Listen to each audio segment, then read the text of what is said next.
सोचो, अगर आज तुम्हारे घर में कोई घुसकर बोले कि तुम खेत पर काम करोगे, लेकिन फसल मेरी होगी, और मना किया तो तुम्हारा गांव जला दूंगा। अब सोचो, ऐसी हालत में लोग सालों तक चुप रहे, लेकिन एक दिन यही चुप्पी इतिहास का सबसे खतरनाक किसान विद्रोह बन गई। मैं आज तुम्हें जो बताने वाला हूं, वह बिजोलिया आंदोलन की वह सच्चाई है जो जानबूझकर कभी खुलकर नहीं पढ़ाई गई। असली खेल यह था कि बिजोलिया कोई आम गांव नहीं था, बल्कि मेवाड़ रियासत की निजी आमदनी की मशीन था। यहाँ किसानों को जानबूझकर कर्ज में डुबोया जाता था। पहले टैक्स लगाओ, फिर जब किसान दे न पाए तो उनके खेत गिरवी रख लो। 80% से ज्यादा किसान ऐसे थे जो अपनी ही जमीन पर अब किराएदार बन चुके थे। ये बात सरकारी किताबों में नहीं लिखी, लेकिन पुराने रिकॉर्ड्स में आज भी मौजूद है। सबसे चौंकाने वाली बात यह थी कि यहाँ बेगार सिर्फ काम नहीं था, बल्कि एक पूरा तंत्र था।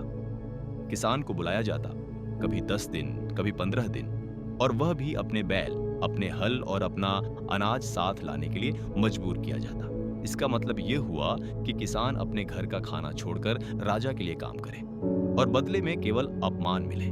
धीरे धीरे किसानों ने समझ लिया कि वे मेहनत नहीं, बल्कि खुद को बर्बाद कर रहे हैं। 1897 का साल बहुत खतरनाक था। उस साल अकाल पड़ा, लेकिन टैक्स नहीं घटा, उल्टा दबाव और बढ़ा। बहुत कम लोगों को पता है कि इसी समय पहली बार किसानों ने गुप्त शपथ ली थी। रात के अंधेरे में आग जलाकर एक दूसरे से कहा गया कि चाहे कुछ भी हो जाए, अब टैक्स नहीं देंगे। यह आंदोलन बाहर से नहीं, अंदर से पैदा हुआ था। फतेह करण चारण असली मायनों में नेता नहीं था, वह एक व्यवस्था तोड़ने वाला व्यक्ति था। उसने किसानों से कहा कि अगर हर आदमी अकेले लड़ेगा तो टूट जाएगा, लेकिन अगर गांव एक शरीर बन जाएंगे तो राजा भी कुछ नहीं कर पाएगा। यह पहली बार था जब गांवों ने खुद को एक इकाई की तरह चलाना शुरू किया, और यह मॉडल बाद में कई आंदोलनों ने अपनाया। 1916 में विजय सिंह पथिक ने बिजोलिया को सिर्फ आंदोलन नहीं, बल्कि एक योजना बना दिया। उन्होंने किसानों को सिखाया कि कैसे सरकारी नोटिस से बचना है, कैसे जासूस पहचानने हैं, और कैसे झूठे केस से खुद को सुरक्षित रखना है। यह आंदोलन सिर्फ गुस्से से नहीं, बल्कि दिमाग से लड़ा गया था, और यही बात इसे बाकी आंदोलनों से अलग बनाती है। सरकार और राजा सबसे ज्यादा इसी बात से डर गए थे कि कहीं यह मॉडल पूरे राजस्थान में फैल न जाए। इसलिए उन्होंने बहुत चालाक खेल खेला। कुछ गांवों को पैसों का लालच दिया, कुछ नेताओं को चुप कराने की कोशिश की, और कुछ जगह फूट डालने की साजिश रची। लेकिन यह पहली बार हुआ कि किसान इन चालों को पहचान गए और आपस में टूटे नहीं। धीरे धीरे सरकार को समझ आ गया कि इस आंदोलन को पूरी तरह कुचलना आसान नहीं है। मजबूरी में कुछ टैक्स हटाए गए, बेगार को कम किया गया। लेकिन जो बात कभी नहीं बताई गई वह यह है कि सरकार ने हार मान ली थी, बस इसे रिकॉर्ड में सुधार का नाम दे दिया गया।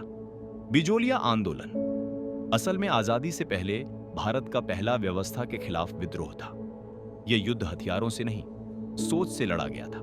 और सबसे बड़ी बात यह है कि अगर यह आंदोलन नहीं होता तो शायद भारत में आगे चलकर किसान इतना मजबूत कभी नहीं बन पाता।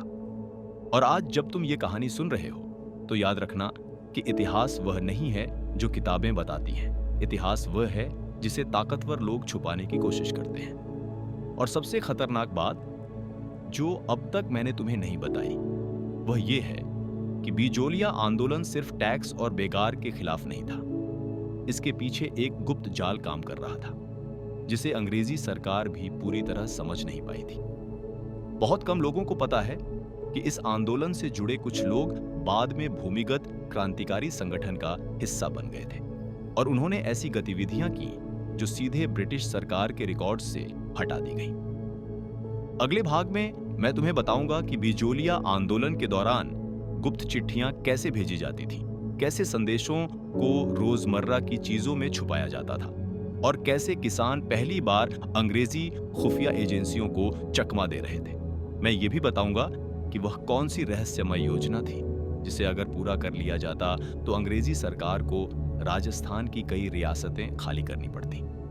तो अगर तुम नहीं चाहते कि यह गुप्त इतिहास अधूरा रह जाए तो अभी चैनल को सब्सक्राइब कर लो, क्योंकि अगले भाग में जो सुनोगे वह शायद पहली बार कहीं बताया जाएगा।